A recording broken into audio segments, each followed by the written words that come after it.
Welcome to the Knowledge for Men show. Your life will never be the same. Your level of success will seldom exceed your level of personal development. I want to die empty of regret. I want to die empty of my best work. We don't understand who we are. Instead, we're living out somebody else's narrative. What one man can do, another man can do. If it's been done, it can be done again. Being yourself and being your truest, most authentic self in every moment. If it scares you or makes you a little afraid, do it. Follow your heart and your gut. The first stage, I think, is finding you, like finding out who I am today. Stuff will not work. You will have things that fail. Success is when you're a happy, fulfilled person. How do you define success? It's your life, and you are the creator of the movie script that is your life story.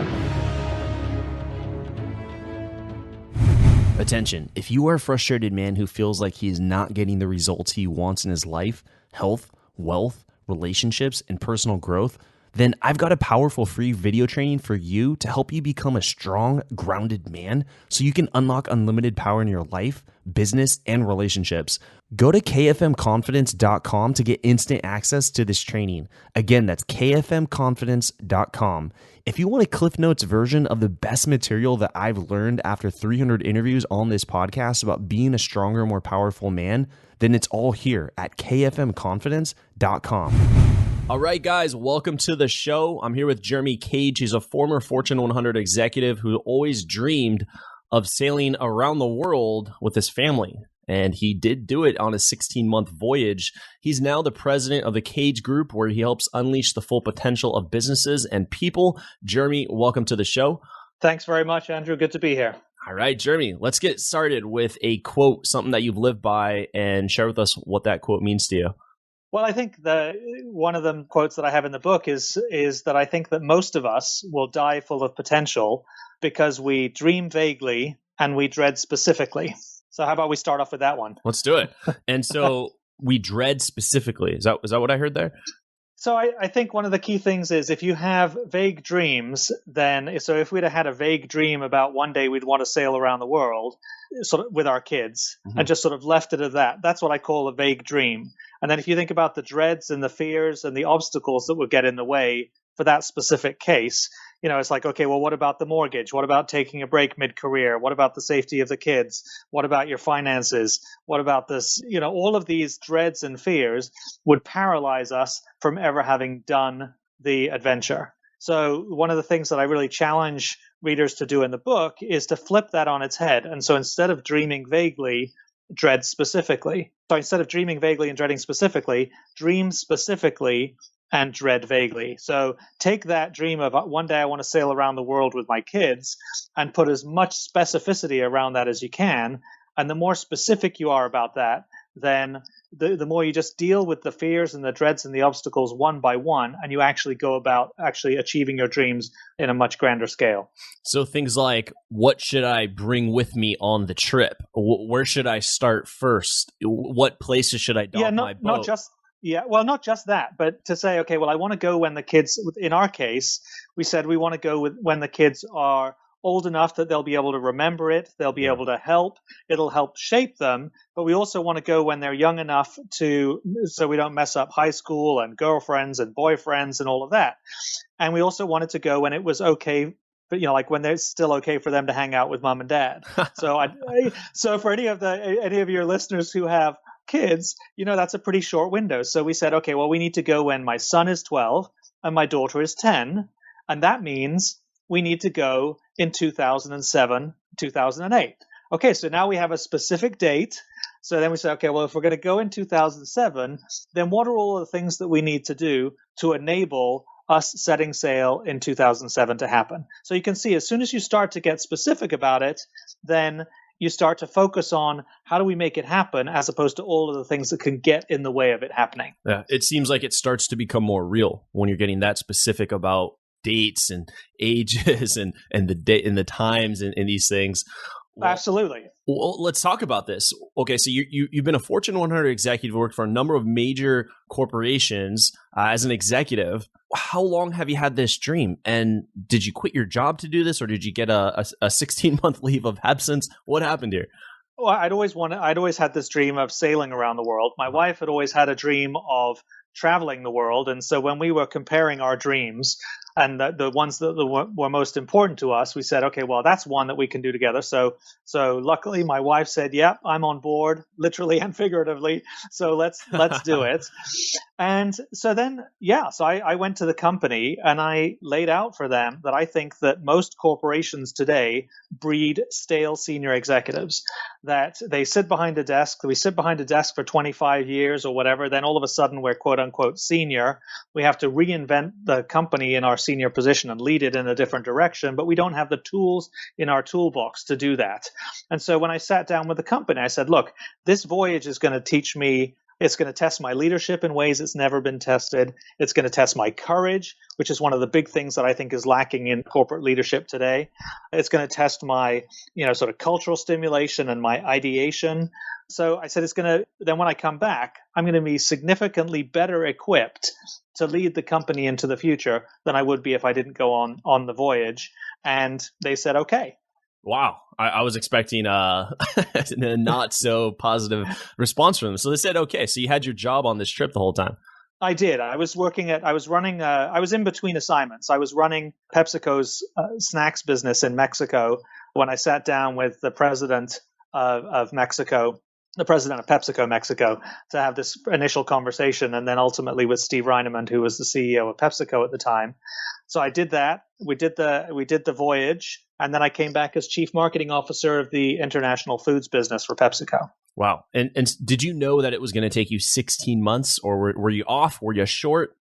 No, we actually made it. It was 1 school year and 2 summer vacations. So we predetermined the time, and we made a commitment to come back to PepsiCo at the beginning of, I think it was September or October of 2008.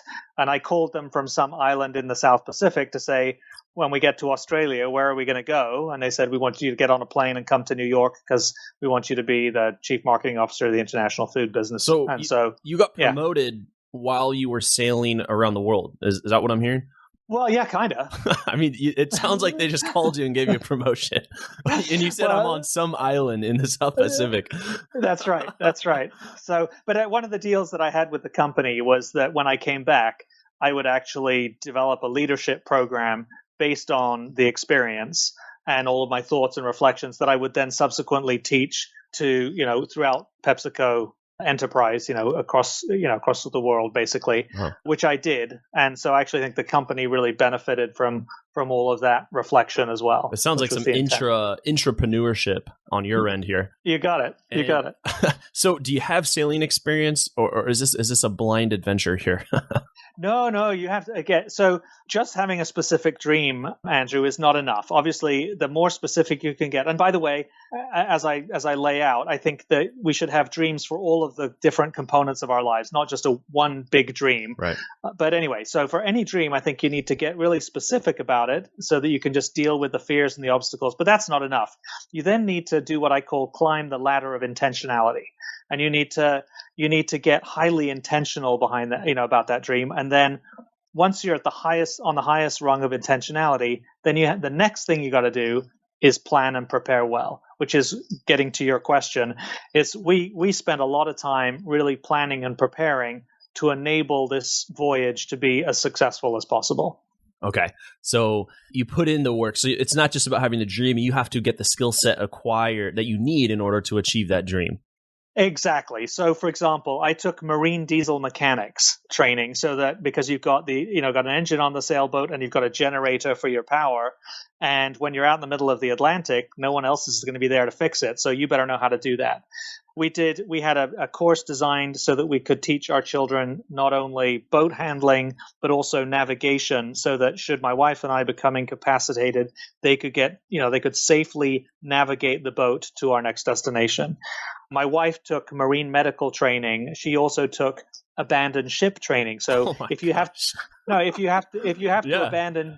abandon ship, how do you do that in a way that actually increases your odds of survival? Because that's not an easy thing to do. or to manage. So you do as much planning and preparation as you can. And this applies both, by the way, in your personal life to achieve your personal dreams, but also in your business life and your career to achieve those same dreams. The planning and the preparing, often, we kind of want it now. We don't necessarily want to put in all the work to make it happen. And then, of course, after all of that, you actually have to summon the courage to, in our case, literally and figuratively set sail. Yeah. Despite all of the planning and the preparation, I won't pretend that we weren't scared.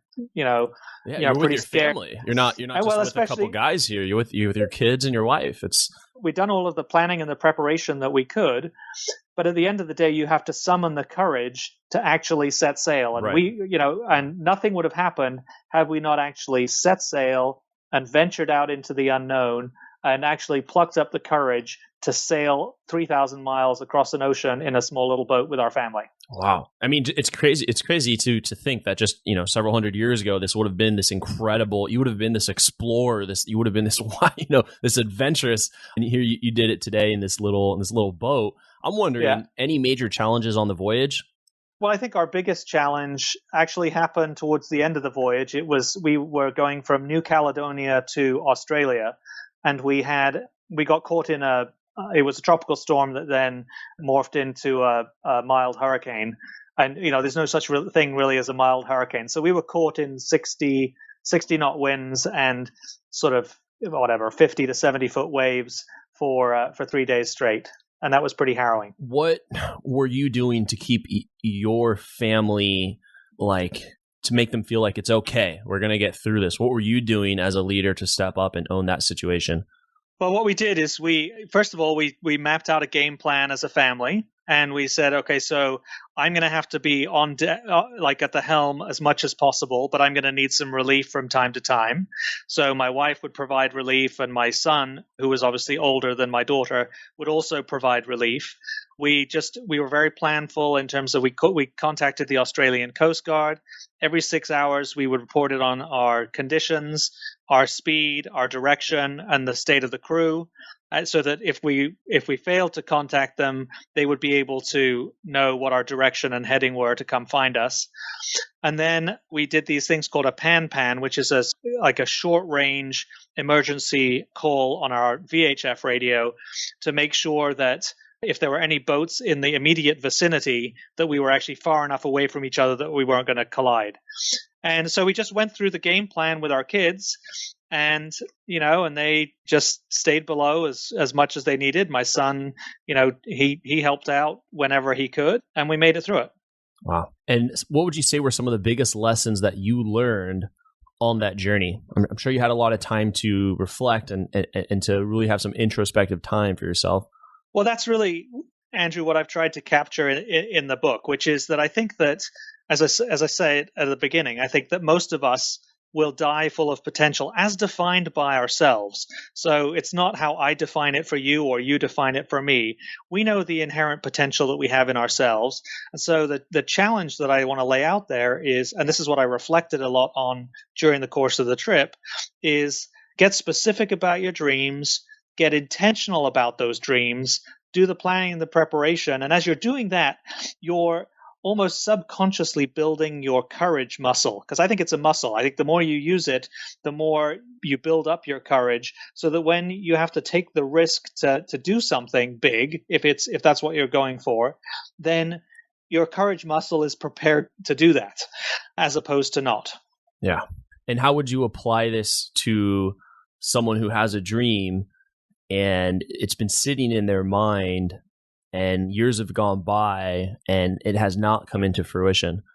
Well, the first thing that I do is say, okay, so, and is push them to become as specific as possible about it. So if you want to retire early, or if you want to take that trip around the world, or if you just want to launch that product, or you want to start that company, it's not enough just to keep that dream vague. I think that as soon as you start to get specific about it, then all of a sudden it really starts to take shape.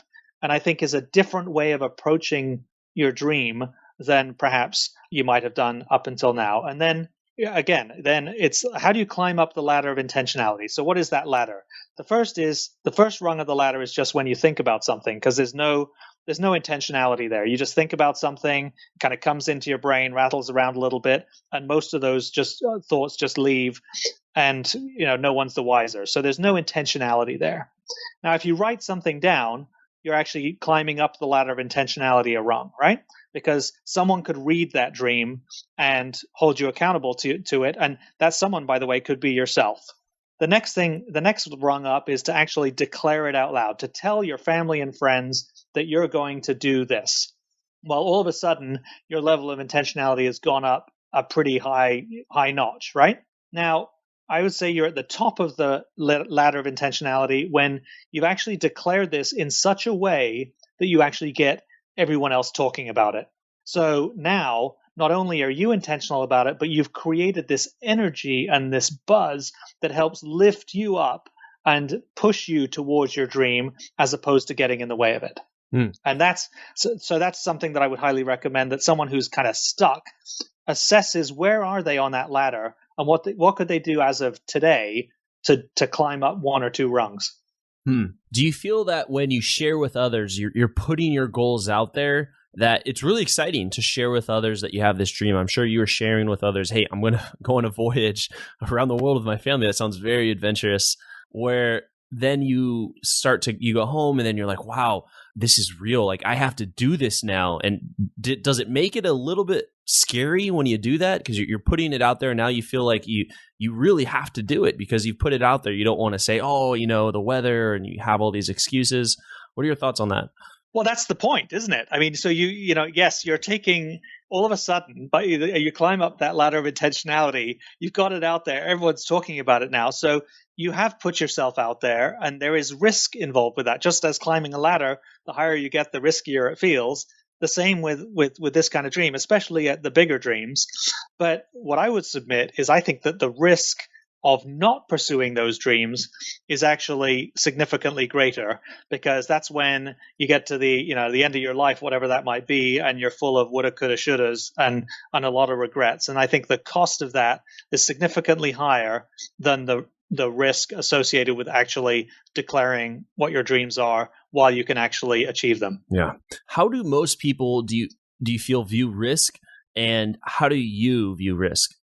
Well, I actually think risk, I don't know I don't know like how much exercise you do, but like you need to stress muscles in order to grow them, right? Right. And now you don't want to stress them to the point where you tear them and you injure them, right? Like by trying to do too much too quickly. Right. Again, I think you build up to this. I think you start, and it doesn't have to be a sail around the world dream. If your listeners only think that I'm talking about sailing around the world, then we've missed the point. I mean, the same applies to getting fit or losing weight or restoring a car or improving your relationship with your son or your daughter or your spouse or your partner, whatever, like think of those in dream terms, and specifically, what does that look like? And what are you going to do to get intentional about making that happen? And what are you going to do to plan and prepare for success? And you do all of that, and you start to build, again, the courage to actually make it happen. And so this is where you really have to summon that courage, which you talk about in your book. We all, obviously, fear is scary. Going out into the unknown is frightening. When we want to, it's like our minds are telling us not to stay safe. But we know that if we can overcome the unknown or this fear, that's where our dreams lie.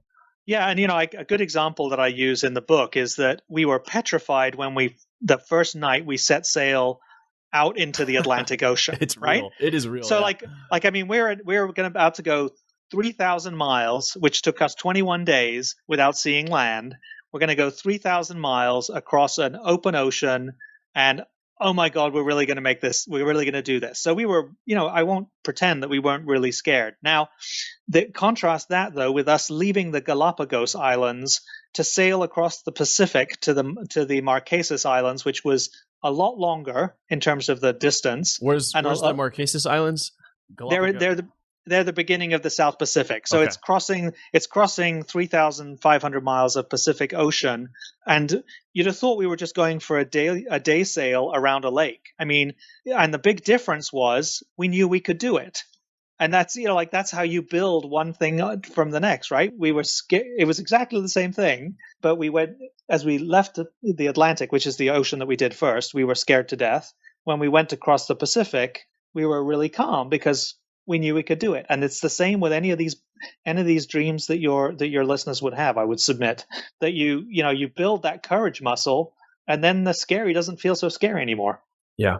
Were you modeling someone who's done that same voyage? Were you following someone else's patterns and their, I'm sure there's, you want to set your ship to a certain position, or, I mean, I'm not a sailor, but I'm sure, were you following a guide of some sort that was telling you what to do? Yeah, you can get a lot of help for these kind of things, So, and it turns out that there are lots of boats that go around the world on about the same schedule, because what you're trying to do is you're trying to miss all of the big storms and all of the big storm seasons. Right. So we got very close to a group of about 30 boats.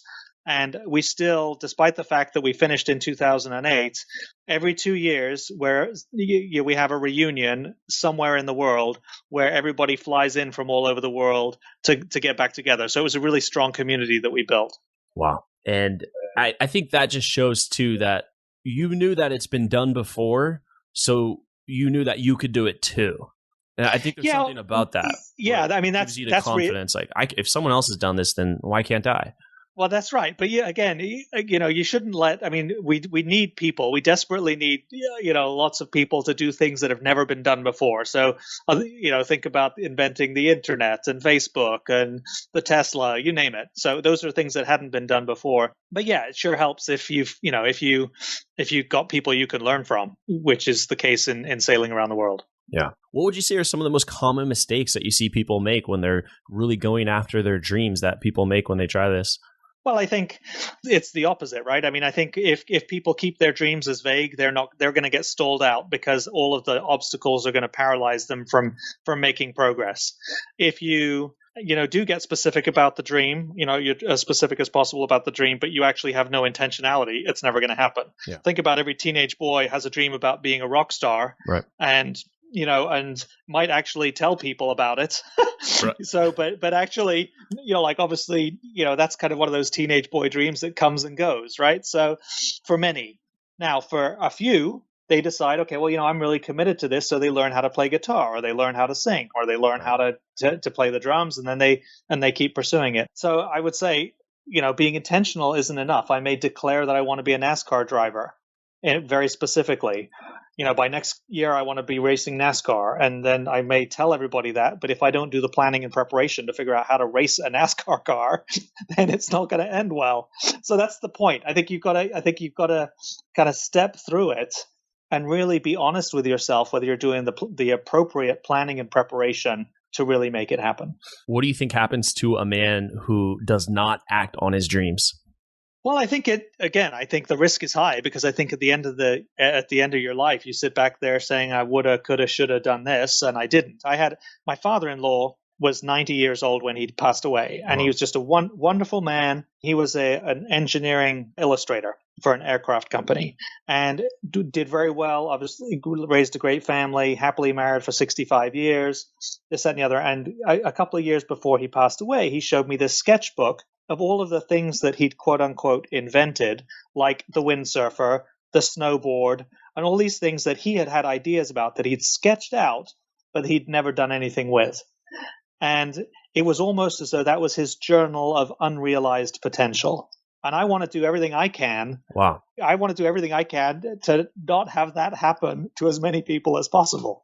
Wow, a journal of unrealized potential. This really brings up a book that I interviewed. The guy's name was Todd Henry. He has a book called Die Empty, Unleash Your Best Work Every Day. But in it, he basically says this one thing where he poses the question, where do you think the richest land in the world is? And obviously people would often say the oil fields or diamond mines or gold mines or wherever the gold is at Fort Knox or something, but he says the richest land in the world is in the graveyard, because that's where all of the, what you say as the unrealized potential lives.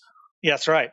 Inside the grave. And so this has been a powerful talk about going after your dreams and making them real, by actually doing the things. It's like you got to do the work that's right. Make these dreams come into fruition. Well, think about Michael Phelps. Yeah. So he had a goal of becoming the most decorated Olympian ever, right? In history. He set that goal? That was he declared that. Okay, I didn't know that. He declared that goal, and then part of doing that was what he needed to achieve in China, right? So he knew that he needed to get, I forget now, it was 9 gold medals in China or something like that, and in the Chinese Olympics. And so he declared that in such a way that the whole world was talking about it. And had he only got 7 of the 9, people would have thought he was a failure. He really put himself out there. But importantly, he then surrounded himself with his team with a set of strategies and plans in terms of his training, his endurance, his diet, and everything like that was competitively advantaged, that enabled him to deliver that dream.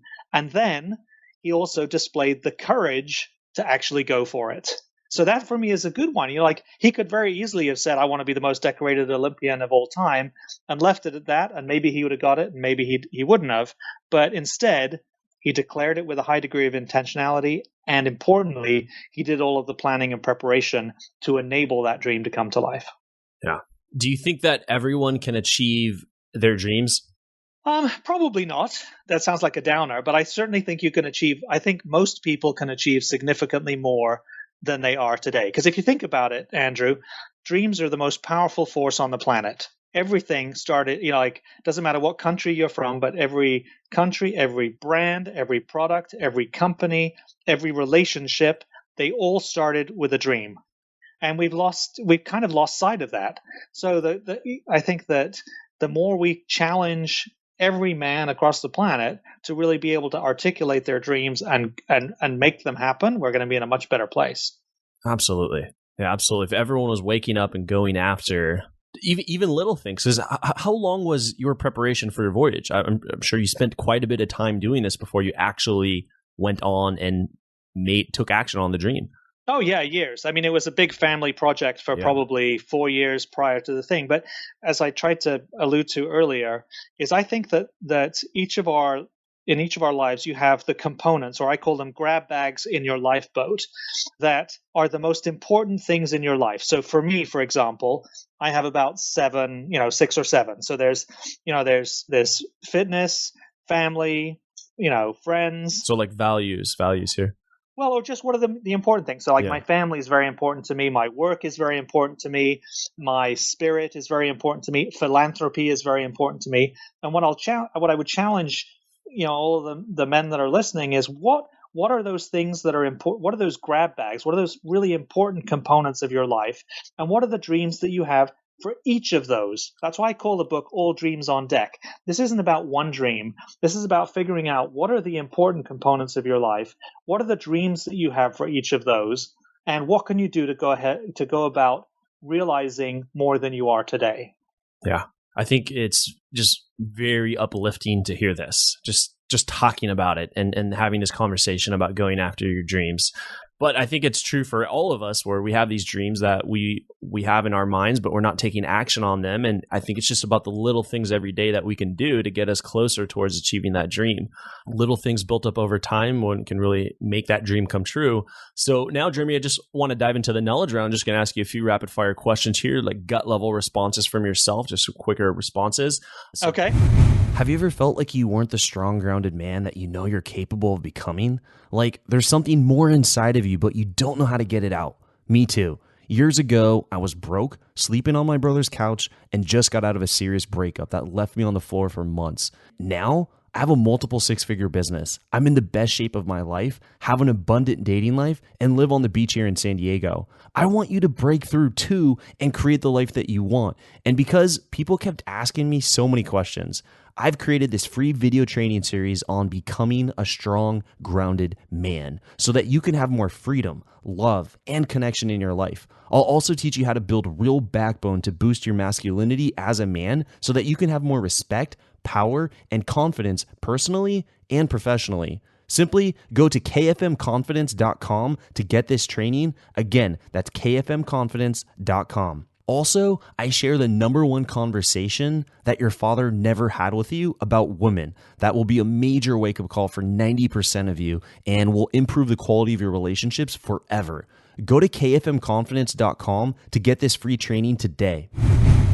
Welcome to the Knowledge Round, where the guests will be asked rapid-fire questions to give the audience invaluable pieces of wisdom to help transform their lives. Starting in 3, 2, 1, showtime. So the first question I have for you is, what advice would you give to someone who's feeling really lost and unsure about what their dreams are? I would urge them to just make a list. And this is quantity, not quality. Make a list as long as you possibly can of as many of the dreams, both big and small, that you have in your life. Great. What do you think is holding most men back from becoming stronger, grounded men today? Wow, that's a deep question. What's your gut tell you? Actually, one of the things is I think partnership in our relationships and in the workplace between men and women is critical. But I think men have been struggling a little bit with, okay, so what is my new identity in that reality? Mm-hmm. And again, I think that the more clear any guy can be about what he's about, what's important to him, what his dreams are, and how he's going to go about pursuing those dreams, I think would help really define a much clearer path for folks that are struggling. That's good. And so what would you say have been 3 of your most influential books and why? 3 of my most influential books are, one is actually one that I read recently. It was called Just Mercy. And it was a reminder that here in the U.S., at least, the justice system is so in need of reshaping because it really discriminates against African Americans and Hispanics in a way that it shouldn't, and it does. And so I want to figure out what I can do to help in that front. When I was younger, there was a book called Dove, which is about this kid who takes off and sets sail on a 5-year, Robin Lee Graham, who sails around the world. It takes him about 5 years to do it, but obviously that had a big impact on me in terms of, like that. And then there was another one, and I know this sounds so silly, but because these are the big classics. But there was one about it's called Jonathan Livingston Seagull, and it was about finding your own path and how do you go about in a crowd? So he's a seagull, obviously, and seagulls all do the same thing, but he didn't want to do the same thing. He wanted to do something different. So when you're in that kind of environment, you can really still be you and pursue what's important to you. I like that. I like that a lot. I think that's important, be able to find your own identity. That's great. And I do want to plug your book here, All Dreams on Deck, by Jeremy Cage, as being a powerful book too, while we're on the topic of books. And now this next one, Jeremy, is more of a scenario. So imagine you had 60 seconds with 25-year-old Jeremy. If you can envision where he's at right now, personally, professionally, in his relationships, and knowing what you now know today, what would you tell him to do and what would you tell him not to do? I would tell him to be more intentional about some of his other dreams than he was.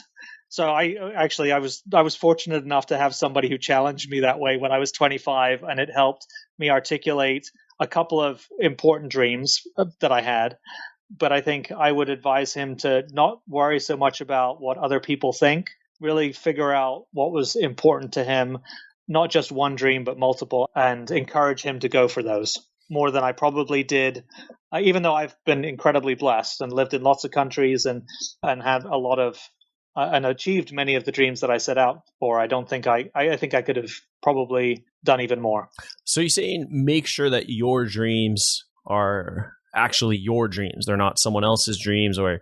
Yeah, so I was lucky enough. When I went to college, I thought maybe I should do pre-med or pre-law. And I was a real square peg in a round hole. And I had a professor, luckily, after my first semester, sit me down and say, "What are you playing at?"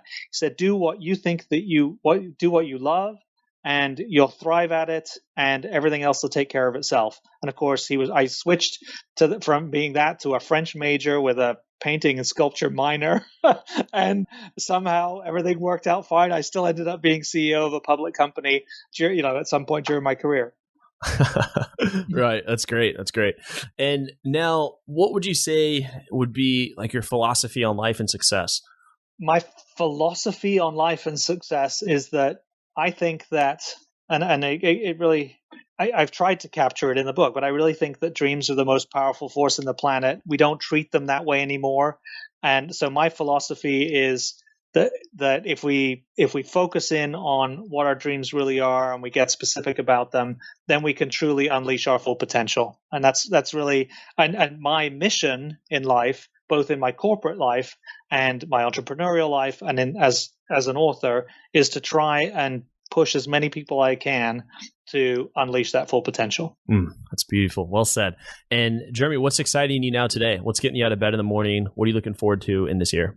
Well, in this year, I've started a couple of companies. I've got 4 companies. I've got a consulting company. I've started a new snacks company. I started a better for you ingredients company to try and improve the health and well-being of the world's consumers. And I've started an advisory service for private equity. So I've got a few pots, if you will, on the stove and having a lot of fun with each of those. And of course, excited the fact that the book is finally out. Yeah. How long did it take to write the book from the moment you decided to write a book to the moment it became live on Amazon? Well, I like to say 2 years. I don't want to think of it as being any longer, but like it's a process, right? You write it, you rewrite it, and so really a couple of years. All right. And guys, check out the book, All Dreams on Deck, Charting the Course for Your Life and Work. You can go to Amazon, type it in, or just simply you can Google it and it takes you there. You can also follow up with Jeremy at his website, thecagegroup.org, thecagegroup.org, and it pops right up. You can also Google that and it pops right up, number 1. Jeremy, it's been a pleasure having you here on the show and sharing your incredible voyage and lessons learned on that voyage with my community. Well, Andrew, thanks so much for the invitation. I really appreciate it. Thank you for listening to the Knowledge for Men podcast. Hundreds of interviews and millions of downloads later, we're continuing to build an international movement and we're just getting started. So if you enjoyed this episode, go ahead and leave a helpful review in iTunes because it really helps the podcast grow so we can impact even more men in the world who need this. Guys, this is all about living with purpose, where every day you only do things that matter to you. You wake up, live with purpose, and take massive action towards the life you want. And always remember, love the life you have while creating the life of your dreams. Go to kfmfree.com to get a surprise bonus I've made for my listeners. Again, that's kfmfree.com for something that's changed my life, and I'm offering it to you for free. Also, check out my Amazon best-selling books that I've written for you to help you crush life at kfmauthor.com. Again, that's kfmauthor.com to see all the books I've created to help you break through in life. This is your host, Andrew Farabee, founder of knowledgeformen.com, and I'll see you in the next episode.